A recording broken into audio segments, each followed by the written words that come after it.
the mic. Video. That can be very risky. Sunil, Good evening to everyone. Good evening, Chatterjee. Mr. Mitra. Good evening. Good evening to you, Mr. Chatterjee. How are you? How are you, ma'am? All well? I'm doing well, thank you. I hope all of you. Good evening, Mr. Chatterjee. Did I? Thank you. good evening. Sometimes Requesting everyone to mute their mics. We'll start in the next 1 minute.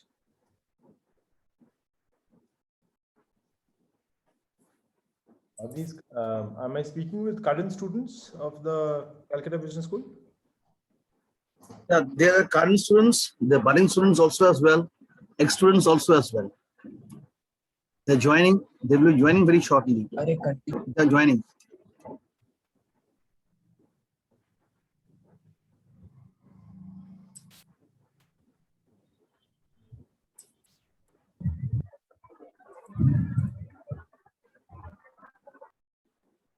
So we have about 55 participants right now. Are we waiting for some more, Dr. Bhattacharya? I think we can start. Let them join. Can we Yes, start? we can start. Yes, it's 5. Yes, we can Excellent. start. Okay, excellent. So good evening once again and a warm welcome from Calcutta Business School under the Sikshadhan Foundation for yet another innovative and enlightening webinar. Let me especially welcome the honorable speaker for today, Mr. Rudra Chatterjee, Managing Director of the Lakshmi Group, Mr. Saurabh Ghosh, Senior Advisor of the group, our group, Sikshadhan Foundation, Mrs. Bratati Bhattacharya, Secretary General of the Sikshadhan Foundation, Professor Shuman Kumar Da, who is the Principal of Calcutta Business School, Principal in Charge, and Dr. P.R. Bhattacharya, who is our very beloved professor as well as the moderator for this session. Our topic for today's webinar is again a very meaningful, contemporary as well as very innovative one, the business environment. So we will get into all that, but before that, let me run everyone through the Sikshadhan Foundation, which is celebrating its 100 years of educational excellence.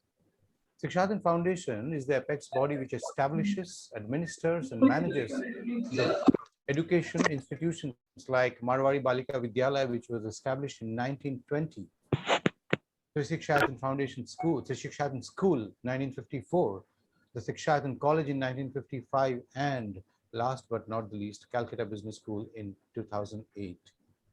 Trustees of the society started a residential management institution styled as the Calcutta Business School under the stewardship of Mr. S.K. Birla, who is also the president of the society, the Sikshadhan Foundation. And there are also other eminent industrialists very closely associated as trustees like Mr. Siddharth Birla, the vice president of the trust, Mr. G.K. Khaitan, Mr. G.P. Goenka, Mr. R.S. Goenka, Mr. Arun Saraf, Mr. Pawan Poddar, Mr. Raghu Moli from eminent corporates like the Duncan Group, the Khaitan Group, Rasoi Group, Usha Martin Group, Imami Group, the Hayat Group, the Poda Group, to name a few. Well, before we go ahead, I would request everyone to focus on a small little video that we are going to play now, and then we will introduce the speaker and take forward this session. Let's have the video.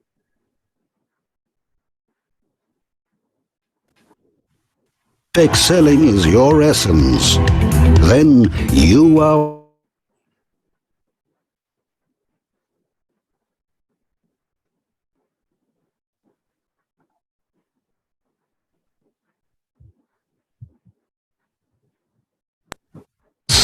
centered on excellence. It all started in the year 1920 when some eminent industrialists of Kolkata founded the Marwari Balika Vidyalaya.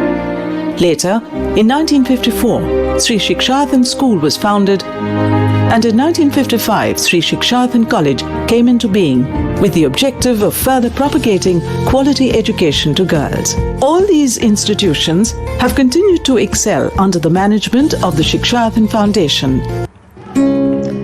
It It has been guided by industrialists like President Mr. S.K. Birla, Director Emeritus, Birla Brothers Private Limited, Mr. Siddharth Birla, Vice President, Mr. G.K. Khaitan, Trustee and President of Shikshadan College, Mr. R.S. Goenka, Trustee and MD of Imami Group, and many other reputed industrialists. The Secretary General of the Foundation is Mrs. Brotuti Bhattacharya. Greetings. I would like to speak a few words about our institution, the Shikshadan Foundation. The year was 1920, when some of my forefathers thought that female education needed to be propagated much more actively than was the custom in those days. And we donated from our family 2 buildings in the heart of Bada Bazaar for the girl child to be educated there. That institution is still working.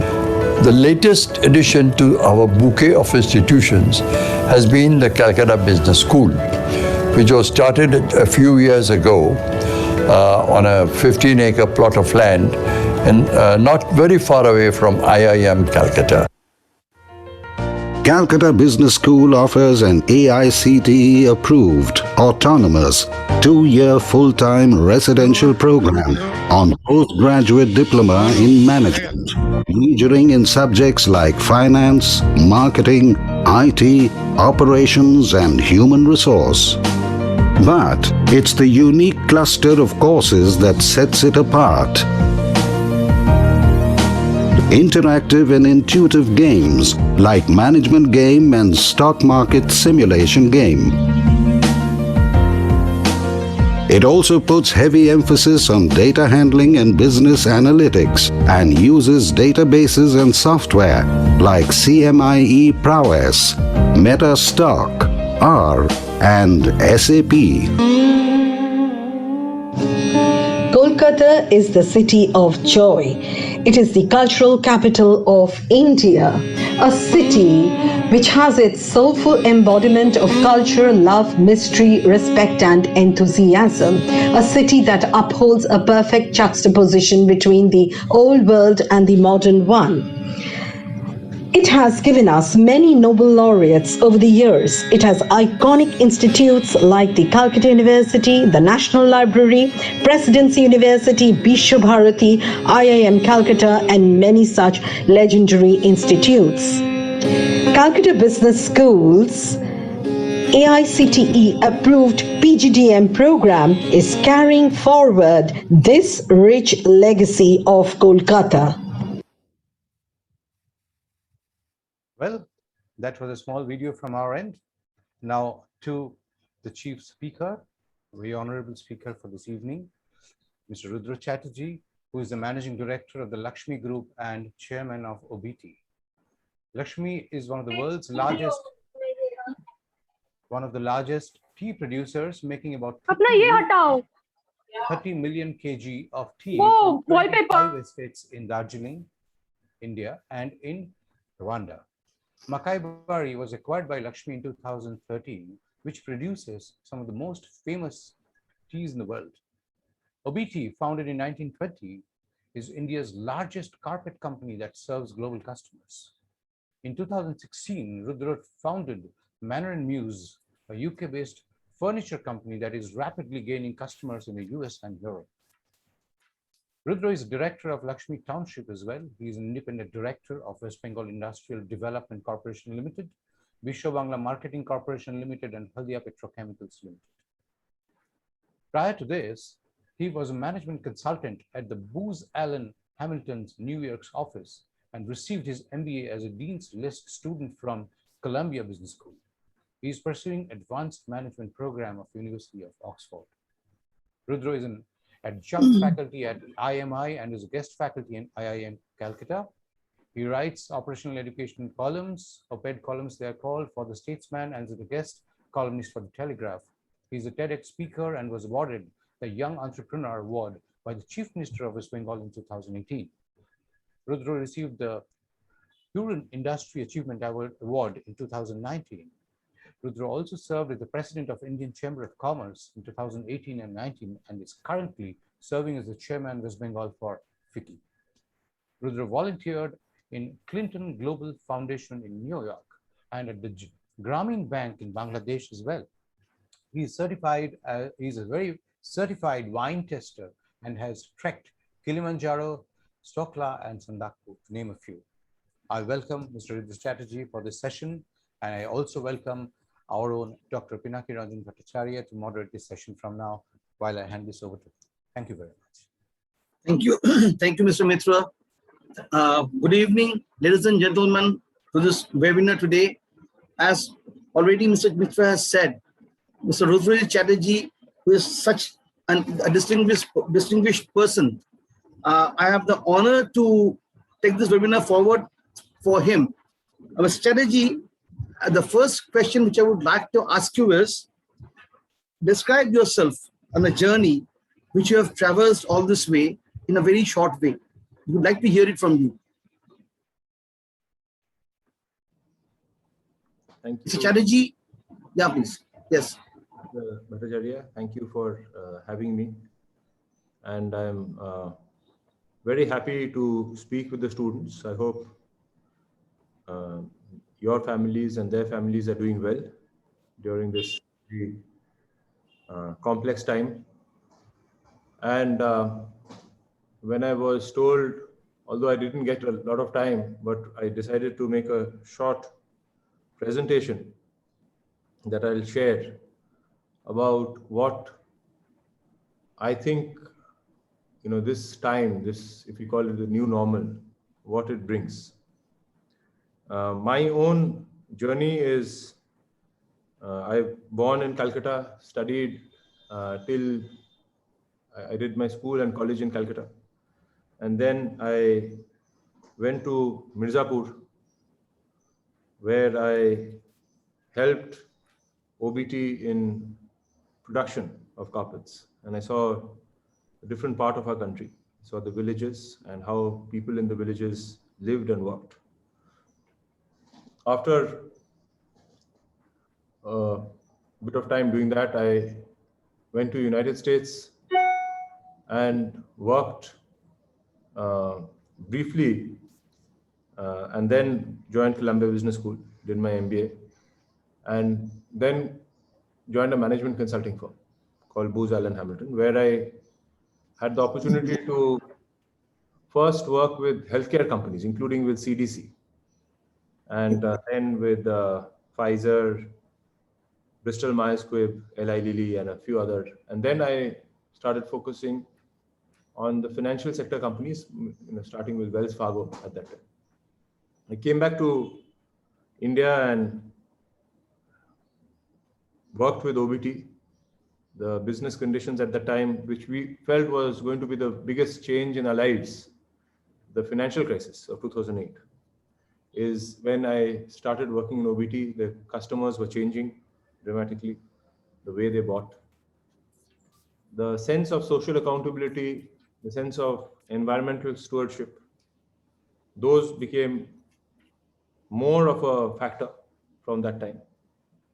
And in both OBT and in Lakshmi, focusing on fair trade, on Rainforest Alliance, on ensuring that the local environment is harnessed, became a focus. You mentioned about Grameen Bank. That actually was a big inspiration as well, when I saw how large labor-intensive companies can evolve, bringing better work, better livelihoods to many people.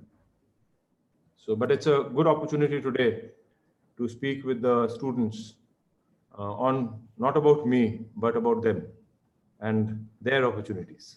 Yeah, actually, in this new normal, it would have been much better had you can come to a campus on an invitation and would have spoken with the students or share your experiences. But, in this present situation, as we call it, and the topic, as we know, is business environment in the new normal. We would like to know how these things have changed, or why you became an entrepreneur after doing management, education, pursued your management education, and then you came to become an entrepreneur. Okay. Now, what made you to become an entrepreneur after doing all these management courses? Or in other words, how do you feel management education can help an entrepreneur? So I don't think I've ever, when I was doing a management degree and I continue to study management practices, it wasn't with any other thought other than to be an entrepreneur. There are only two jobs in the world. Either you're an entrepreneur or you're supporting an entrepreneur. And I think the best way to support an entrepreneur, whether you're a management consultant or an investment banker, is to think like an entrepreneur.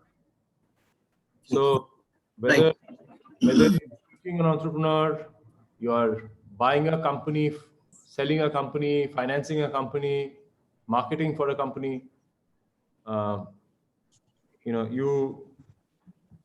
best way is to think like an entrepreneur, because in our own world, we are all, if by entrepreneur we mean by taking inputs in terms of resources, people, finance, and creating something more out of it, then we all do it. You do it with books and classrooms. My colleagues, some of who are listening in, do it with goods, with people, and make tea or furniture or carpets out of it. It's the same thing. Mr. Bhattacharya, is it okay if I make the presentation and then I'll be happy? Yeah, sure.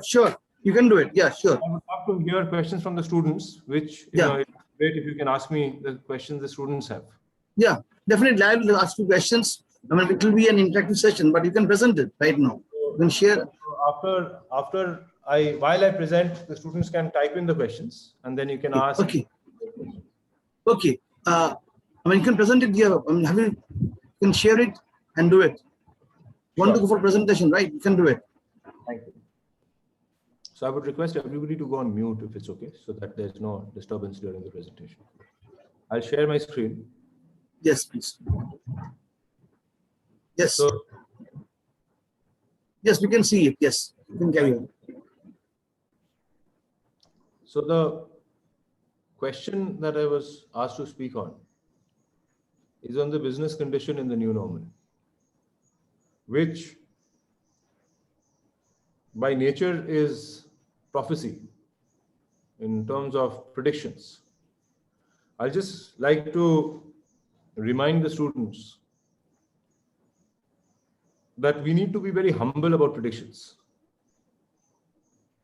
because 1 year ago, we were in the beginning of 2020, if you see, this is 15 January 2020, the World Economic Forum met at Davos and they had a global risk report.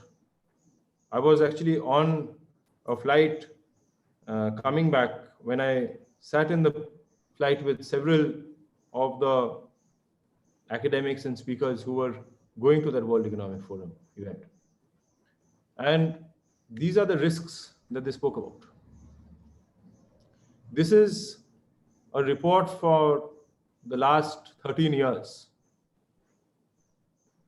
Is there something that you don't find here? So we can. Are you looking? Can you see the word pandemic here? The word pandemic isn't here. So when we think of risks and what is going to happen in the future, this is the best think tank of the world. Global leaders, state leaders, business leaders got together. They did think of a lot of environmental factors in 2020. All of them are green.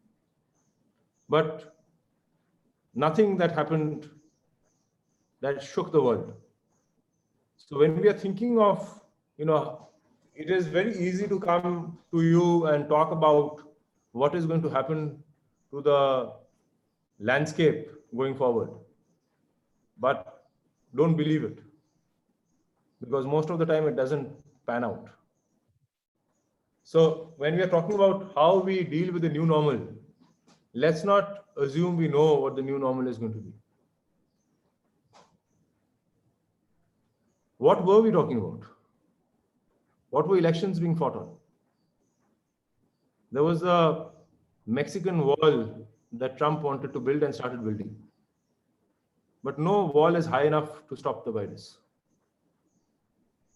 We talked about CAA in our part of the world. We talked about Brexit in UK. But business and people are here today because they could evolve with the help of productivity and technology. When I talk about productivity and technology, I talk mostly about the good. There is a little bit of issues that we will talk about which are not good. But today, our best chance is because of the vaccine. And that is because of an incredibly fast discovery, 10 times faster than ever before. We are here today. Mr. Bhattacharya was saying that it is unfortunate that we are here today virtually. But if there was a pandemic and we couldn't be here virtually, then we wouldn't be here at all. Yeah, sure, right. And the fact is, this common language, whether the language that we've all been taught, the electricity that powers these computers, the computers that have been brought in by containers, we are probably all sitting in air-conditioned rooms. All of this productivity has helped us survive. And we are surviving because of an incredibly fast warp speed vaccine development, including unheard of new technology. The world grew at the slowest rate in a decade last year. But what we didn't ask is how did we grow at 90% of our normal rate, despite not getting out of the house? That is remarkable, extraordinary. We could not have used, internet to work, but we couldn't have watched Netflix on our TV. We couldn't have ordered on Amazon. We couldn't have had an ERP system that enabled our inventory systems to work 5 years ago in the way it works now. In some of them, 2 years ago. If we didn't have an extraordinarily productive world. And this is the story which I'm sure some of you have seen. The story of the world in thousands of years. And look at how the longevity and the population of the world has gone from less than 100 million to more than 6 billion. Driven, and the last part really looks like a wall. From the time we essentially discovered the new world and from the Industrial Revolution, the population growth of the world has been absolutely extraordinary. If you look at 1900, in 1800, the world had 1 billion people. We have, when India became free from British rule, we had 300 million people. 18% literacy, 30 years was our average age. The role of business, the role of management in bringing in technology, role of government and academia in creating institutions, of fighting for rights like the Glorious Revolution, which ensured that the king doesn't get unfettered right to private property. And in 1950, with the formation of the General Agreement of the Tariff and Trade, which became the WTO, all of this helped us become a species that has survived incredibly well in this world. So the role of management, as Mr. Bhattacharya was asking, is extraordinary. And look at the speed at which technology has moved. This is on the left, what you see in 1439 is a Gutenberg printer. Yes. And in 60 years, this is how it proliferated. Just around a few countries in Western Europe. This was the Twitter of the day. This is how religion spread. Martin Luther spread Protestant religion. But compare it with the speed of adoption of Netflix from 2015 to 2016. If we had this pandemic 5 years ago, there would be no Netflix. You would be, watching very different TV. This is the speed at which technology has moved. And while becoming a more populous species, we've also become a much wealthier species. Look at the per capita income during this period.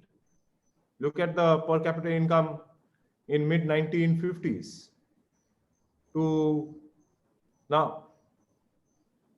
So there is no question that while we certainly should feel extremely concerned about what we are going through now, we should also recognize how dramatically successful we have been.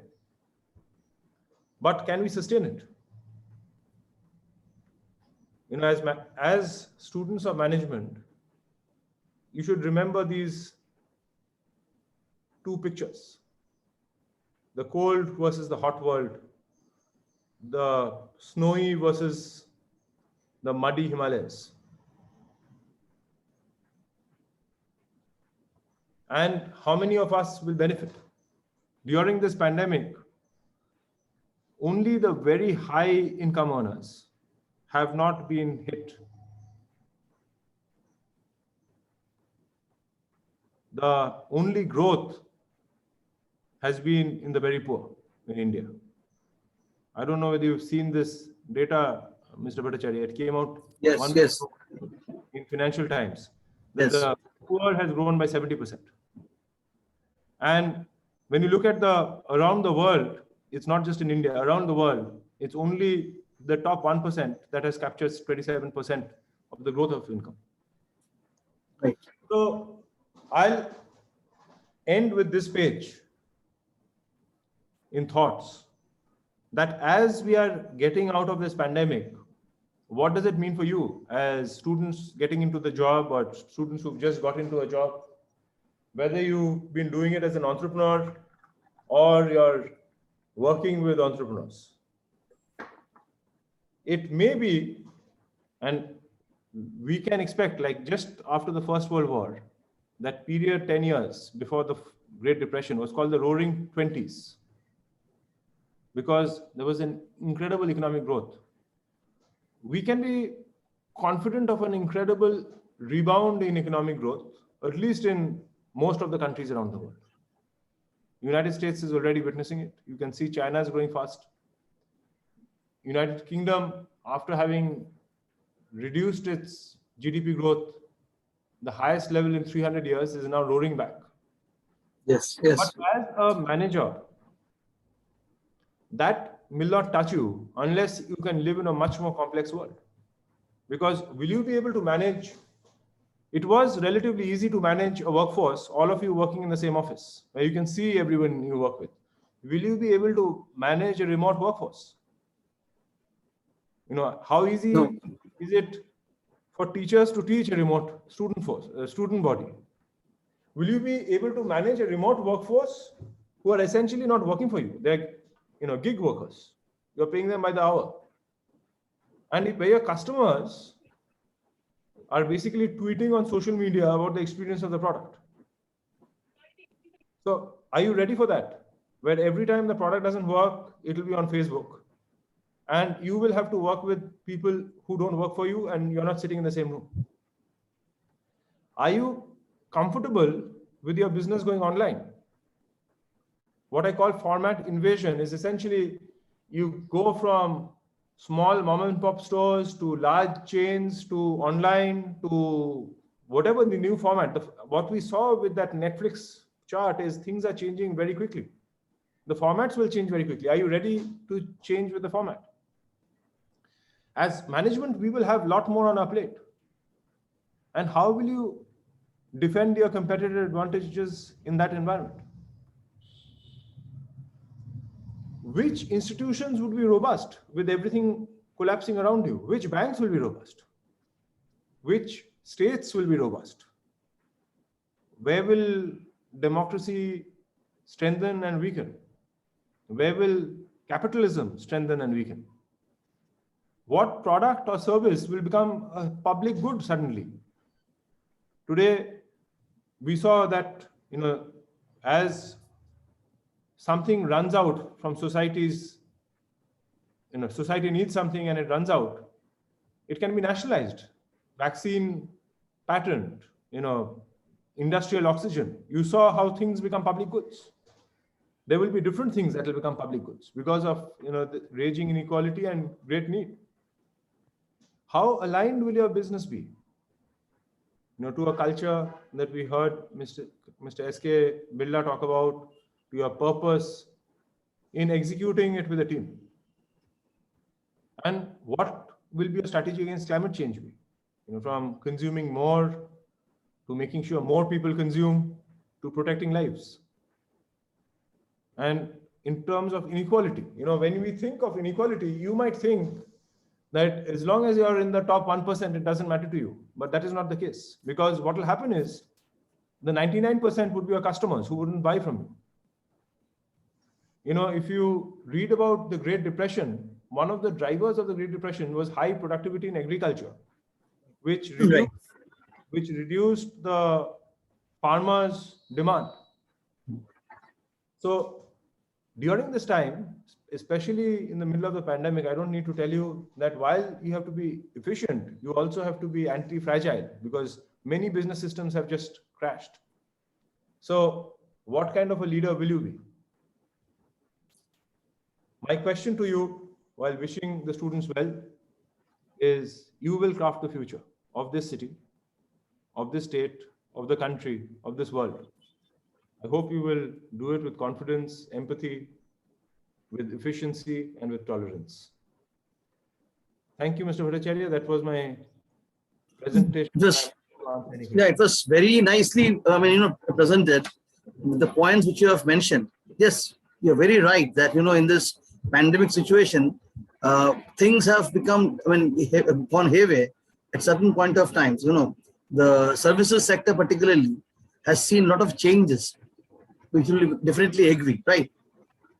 And particularly, in that context, see, you have got two big brands, Lakshmi Tea and OBT, right? But they're in diverse sector, two different sectors, right? Now, you said some time back that, I heard that, well, you went to Mirzapur and therefrom you started this OBT. Now, how did you manage these two different brands? In this, particularly in this, this is a different story altogether now in this situation. For the last 1 year, 1.5 years, if you just share with us, our students might understand a little bit better that in this sort of situation, how to handle these two different brands, which are totally diverse in nature. So, firstly, when you ask me, I assume you're asking the collective you, because it's not just I who managed it. There are many, many people in the company, including... Of course, right, yes. The situation was incredibly stressful, especially not because of the two diverse brands, but because of the thousands of people that work in each of those brands. And yes. Pandemic was hitting them at a rate that we didn't exactly know when. When last year things were moving, we also didn't know what caused it and what would save us from it. And we didn't know what will happen to customers. Will their demand increase or decrease? So at that time, the first thing that had to be done was do what is the most conservative, financially conservative, cash accretive, in a way that you hold the cash and understand what the future holds. That wasn't a time for us to, go and spend on new projects or risk on a undefined future. That was March 2020. But by April or May 2020, we realized that, if you look at the two different businesses, the tea estates were still shut because workers could not come out in the fields and pluck. So we didn't know what will happen when the tea estates opened, although we did have a sense that a shortage of a commodity usually means the demand does not reduce. So there's going to be the same amount of demand for a lower amount of supply, which would have impact on prices. But with the home environment, we realize that people, as we realize now, as you're sitting at home, you might cut your spending on a lot of areas, but you don't usually cut your spending at your home, especially if you're still working. In some ways, the customer of carpets and furniture, the global chains that we supply to, they were buffeted from the worst impacts of the pandemic because they had a job and they had a livelihood. They could work on the computer sitting at home. So their consumption was not reducing. So our goal was to how to be resilient, be able to communicate with them virtually, design, when it comes to home furnishings, design and get designs passed virtually, send samples and get samples passed virtually when it comes to tea. And we adopted B2C brands during this pandemic, obt.com and lakshmitea.com, which started having customers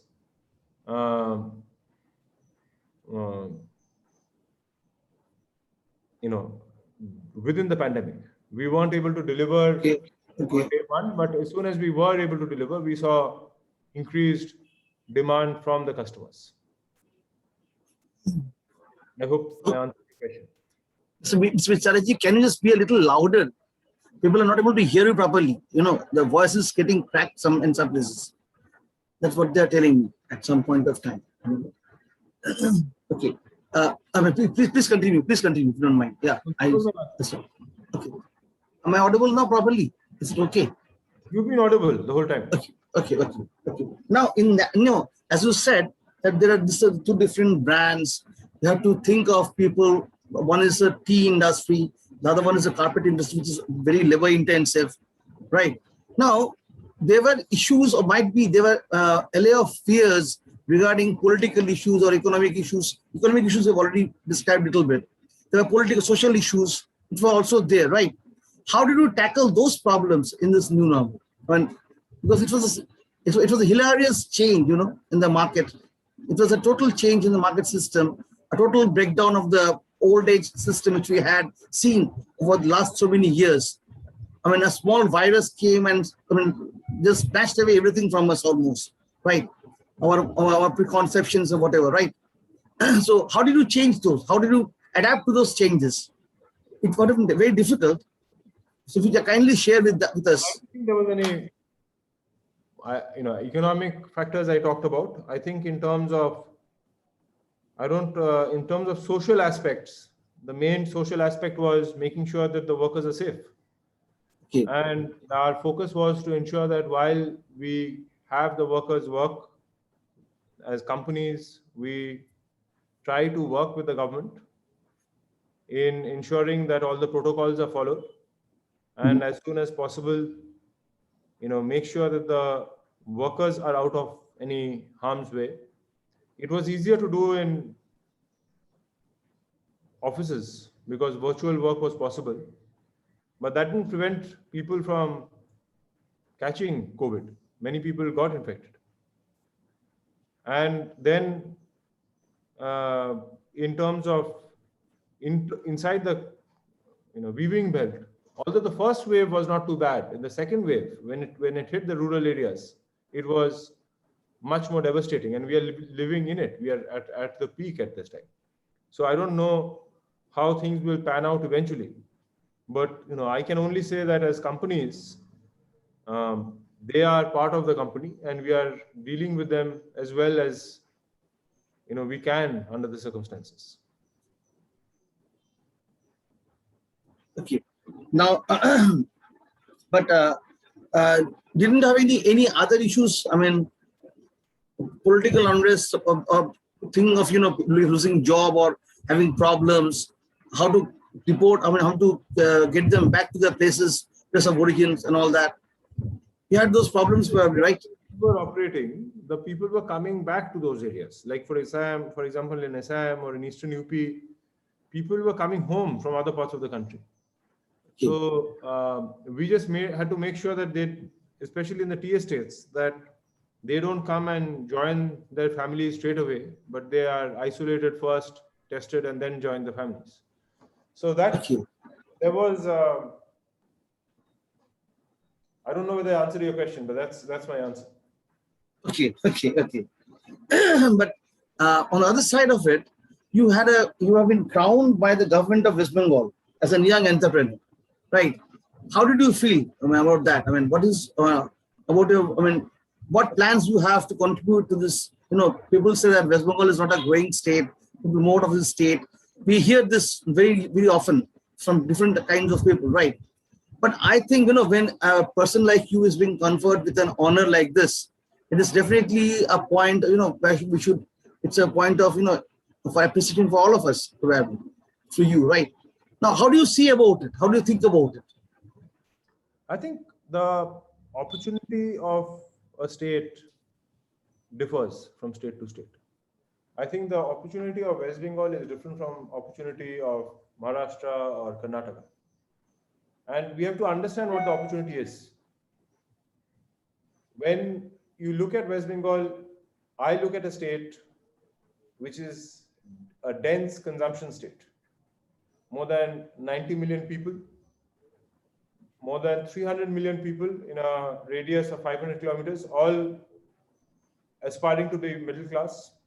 So how do you sell to them?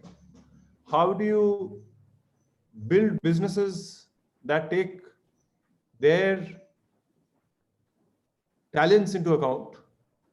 How do you create economies that cater to them? I feel when, I see, for example, the creativity of our state. When you go to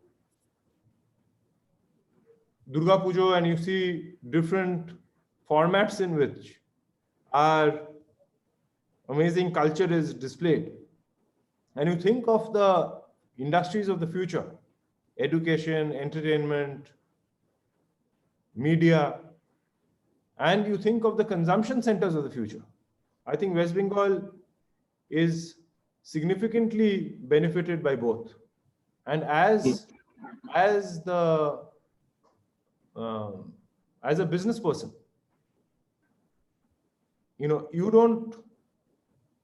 there's only one source of advantage, that is competitive advantage. There is no absolute advantage. It's if someone feels that they can run a business better in Singapore, they can certainly move to Singapore and run a business. No one is stopping anybody from going to the best place to do business and run a business there. Right, absolutely. Our strategy has to be, what is my source of competitive advantage? And build on that. So when you are in West Bengal, you have to see what do customers want and listen to those customers. How will I make that product keeping an adequate margin to build that business? Right. These questions are going to be the same as the question in Singapore or in Calcutta. The Right. answer is different. Right. It could be that the kind of business format that will work in our state will be different from the business format that will work in another state. But Right. business people, if you say that I need these sort of conditions to operate a business, then what happens when a pandemic happens? Right. What happens when your competitor goes digital? So I think the most important thing is recognize, and create a purpose, create a culture, and decide where you want to operate in business. And then in that industry, understand what is the role that will create a moat around your business, create competitive advantages for your business, and build on that. Okay. Our students have raised few questions. Okay, Pragya Devnath, one of our students, she has raised a question. Sir, what is your opinion? Should there be what are the attributes an entrepreneur should have? What are the attributes an entrepreneur should have? The most important, I think, is curiosity and ability to recognize that whatever you've learned today will become irrelevant very shortly. So with that knowledge, how will you structure your business? Whatever your advantages are today will become contested tomorrow. With that understanding, how would you create an infrastructure for your business? So I think as an entrepreneur, one thing that you should have is how you can, you should be serene as a person, but don't expect serenity in your business. I think that if you're looking for, a tenured role in an organization, being an entrepreneur doesn't give you that. And if you want that, then, unfortunately, very few roles give you that these days. But I think what I would say, number one. Okay. So I think, Pragya, you have got your answer from strategy. The next question comes from Subhankar Sanyal. He says, is entrepreneurship and self-employed same or are they different? That's a great question. No one's just self-employed, Shubhankar. Even as an entrepreneur, you're either answering to the board or to shareholders or to the bank or at least to customers. An entrepreneur is someone who basically takes inputs and has a good way of creating an output. That is the best way to be, because that efficiency, if you can take inputs which are 10 units and create an output where the market will pay you 20 units, that is a profitable business model. And that is also the socially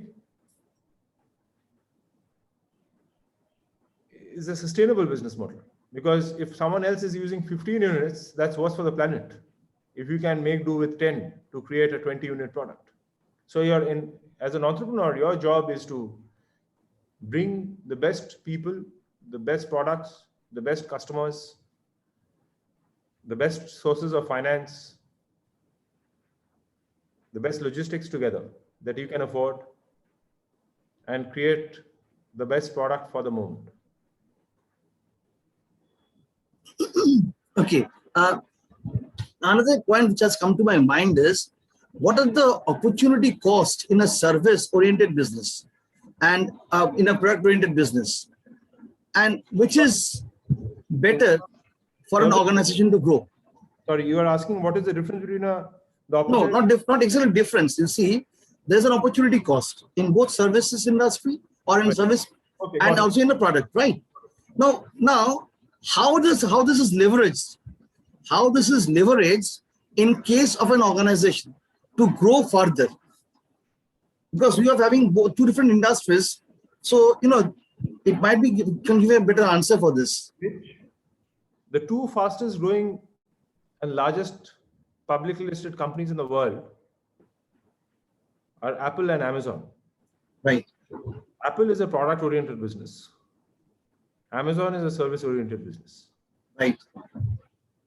Apple essentially created a product where it creates something which is significantly better than whatever you were using before, whether it's the iPhone or the iPod or the iPad, and essentially took 10% of market share using the product, especially with the mobile phone. 10% of the market share is Apple, 90% of the market share is not Apple. But in the mobile phone business, because of the superior product, Apple has 90% of the profit, and the guys who have 90% of the market share have 10% of the profit. So that's the successful product-oriented business. Yeah. Yes. In terms of service-oriented business, you have Amazon, where I'm sure many of you are depending on. Right. Yes. And almost all of us. You will see that many of us are buying, at least I am buying, not only books, but also vegetables from Amazon. Yes. Yes. So the question is, what is going to be, you probably aren't going to be superior at both. You'll have to pick one and then do it extremely well. Let's just take another example of a company like McDonald's. The product of that company has roughly remained unchanged for 70 years, which is a hamburger. And in India, there's a vegetarian version of that hamburger, but wherever you go, you'll have a different burger. It's not a complicated thing how to make a burger. How do they last? Is it a service? Is it training? Is it teaching people how to make it fast and consistently wherever they are? Is it standardization? Is it real estate? Is it good deals with Coca-Cola and other companies who will serve their products along with your product? So it is, even in a product-oriented business, the strategy could be that you're focused on incredible training and service. So I think the question is great, whether it's product or service, but I think you pick one of those and understand why the customers should, care about you. Right. That is more important. Is it better to be in retail or manufacturing? Is it better to be in distribution or manufacturing? All of that depends on what is the customer's need and what challenges are you solving. Right. Now, as you said, retail. Now, student has asked a question again. What is your opinion, sir, on retail business? Do you think the first choice should be to open our business online, or should we prefer retail in a different way? So one thing is, there is something very elemental about you buying a product from a store. So suppose you want to buy this book from a store. Let's say you are willing to pay 50 rupees for it. Now, if the quality of paper and the binding and the leather or whatever is there in the book is worth 50 rupees, that's great. But if the retail institution is spending out of 50 rupees, 25 rupees on rent, on overhead, on inventory, on defects, then as a customer, you will buy it from that store because you have no other choice. But if someone else comes and says, I'm not going to have a store, I'm not going to pay rent, I'm not going to have management staff, and you will buy the same book for 30 rupees or a much better book for 50 rupees, you will move. So the real thing that you guys need to do as students in this business school is get into the line by line cost item of the product. And you say, what is the difference between having an offline versus an online? What is the cost of distribution versus the cost of rent? What is going to be the cost of marketing versus the cost of setting up a chain of stores on online versus offline? So the answer is not, while many things are going online, right, you have to realize that Netflix is different. The marginal cost is zero. So you might be watching a Netflix show. I can watch the same Netflix show at the same time without Netflix paying anything for it. Right. But any other products, it could be an experiential thing, which, the fact of the matter is, as soon as the pandemic ends, many of you are going to go on holidays. you will go maybe to the mountains or the beach. Right. Why don't you just watch it online? Because the experience is different. You can Right, just correct. go on the screen and see a picture of a mountain. It doesn't do the same thing. So Right. there's some things that can be done online and some things you need to experience. So depending on what you're providing as a service or a product, there are what has happened is that the retail industry has been completely, beaten down, and the format has completely been changed dramatically during this pandemic. And thus we feel that, if we open an online store, we will be successful, but there's going to be the same amount of competition in an online store that there was in the offline store before. Right. Not more. Right. Because location does not count for as much. And this is not the first time. Yes. If you look, we talk about Netflix. Many of you know the story of Blockbuster, which used to give movie rental. Or if you've been born and brought up in Kolkata, every local neighborhood movie rental, video rental, or they were killed by the cable TV guys, right? The cable TV Yes. guys, Yes. Yes. put the wires in your TV and kill the video rental guy. Right. And now that cable TV guy was killed by Tata Sky, Yes. or Airtel, Dish TV or someone like that. and now those guys are essentially irrelevant in front of Netflix. Right. And it has so many impacts. While you're asking this question, you could have advertised on TV, advertised in newspapers, but how do you advertise, or why would you advertise on TV when no one's watching TV or no one's reading newspapers? So how will you advertise your digital business? So there are lots of questions. I'd love to talk about it, but I think this is the path by which you can. That's why I said curiosity is the driver. By questioning why and how several times, we should be in the best place to run a business. In fact, if you look into it, Reliance Jio became very successful in the last 1 year. When as you said, local cable operators or MSOs were not successful because these broadbands were not so good with the local operators. But Reliance Jio is doing a good business. The business has increased threefold in the state. I see the question. I think you're referring to also, can digital marketplaces enhance trade openness? Yes. That's not what has happened though. Reliance Jio is almost now a duopoly along with Airtel. 5 years ago, we had many more mobile operators operating. Right. So it hasn't happened with trade openness. It has essentially, I think, if you look at Carlos Slim in Mexico, he's one of the richest men in the world. He runs a mobile telephone company. Yes.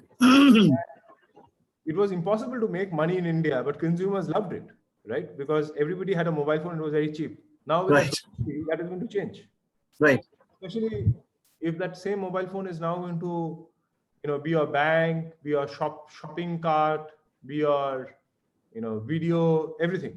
So, not only cost of the device mobile phone, which you can go and buy from, elsewhere, but also the data of your mobile phone will become less open because of lack of competition. Essentially, one of the things that we learn in business school, and you are learning in business school, is the only way to increase openness is through competition. Right. A different question altogether from this, that is, you are an ardent trekker, right? As is mentioned in your small write-up, right? You have trekked different places. Now, tourism industry has got for a bad hit in this last 1 year, 1.5 years, right? Now, how do you feel about that? Because that's also business.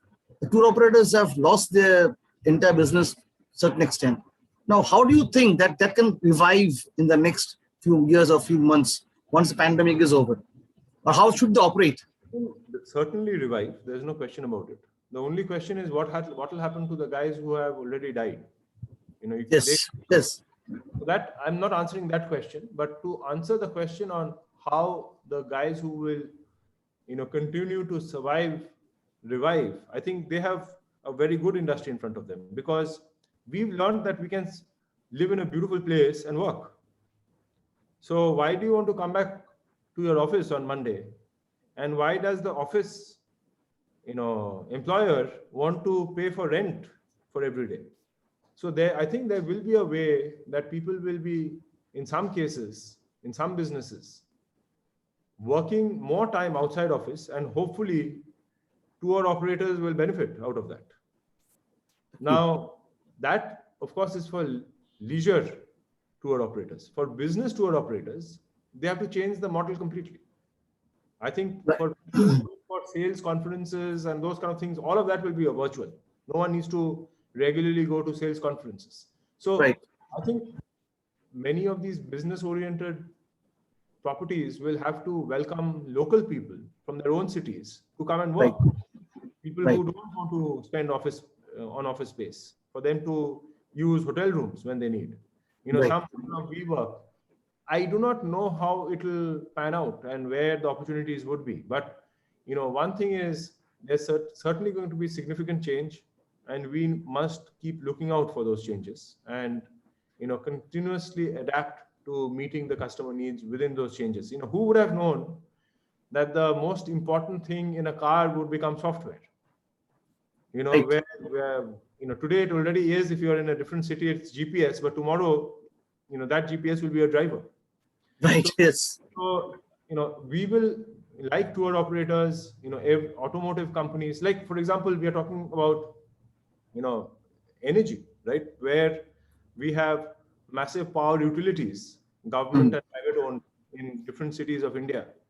But what happens to them when you can buy a good battery that can run your home, driven either by solar or even charged in another state where the battery, the power plant is. So these things will keep changing. I think as students, our opportunity, as business people, our opportunity is to, keep, curiously enjoying those changes and, being like a surfer, talking about tours and beaches, being like a surfer. You are not going to be able to vanquish the wave, but you can surf over it if you are constantly watching it. And sometimes we will still crash, but that's the way of the world. One last question to one student, Smita Vishwas has asked a question. So what is the message to our generation after this pandemic? Well, I'm trying to learn the message along with you, Smita. It's not just to your generation, it's to all of us. We are all, looking at the world in a new way. I think a few things, many of you are students, many of you are young. You have certainly sacrificed a lot by not being at school, by not meeting each other. Many of you were actually less fragile to this virus than older people. But the impact has been largely on the young. And I hope the world creates a more livable, more equal, and a fairer environment. And the only way that will happen is if we step out and, in the new world, of, instant communication and social networks, it will only happen if we focus on the right issues of, what kind of world we want to live in, what kind of food we want to eat, what kind of air we want to breathe. And, it is something that all of us are, we need to think of new institutions. If you think of 100 years ago, all the institutions were created after the Second World War. It was actually designed during the Second World War by people like John Maynard Keynes and others. We are, I hope, creating institutions for tomorrow, which are different from the institutions of today. Because otherwise we will, go and knock ourselves against the next hit. It may not be a pandemic next time. It could be climate change. It could be something else. So I hope we are taking lessons and the right lessons for both, for all of us, for you and for us. Okay, Mr. Chatterjee, thank you. We had a good interaction in this last 1 hour. I think we have come across different issues. You have explained so many points. I was very inquisitive to know your areas or other, we had a long discussion about different points. our students might have learned so many things from you. They will think on those points. They will have very, very good insights which are already there. And now I would request one of our students, Manush Gop, who is a first year student of PGDM of an institute, to give a vote of thanks to Mr. Chatterjee. Good evening, sir. Good evening, everyone. We have reached to the end of this amazing webinar today. I, Manas Gop, student of PGDM of first year from Calcutta Business School, take this opportunity to extend my gratitude to our honorable speaker of this session.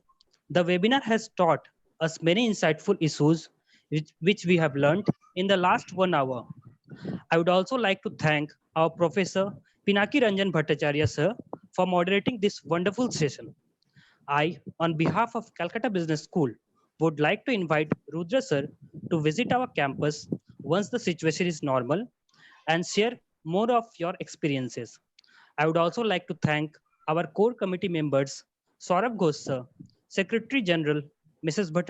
Bratati Bhattacharya ma'am, Principal in charge sir, Dr. Suman Kumar Don, and other faculty and staff members for organizing this wonderful webinar.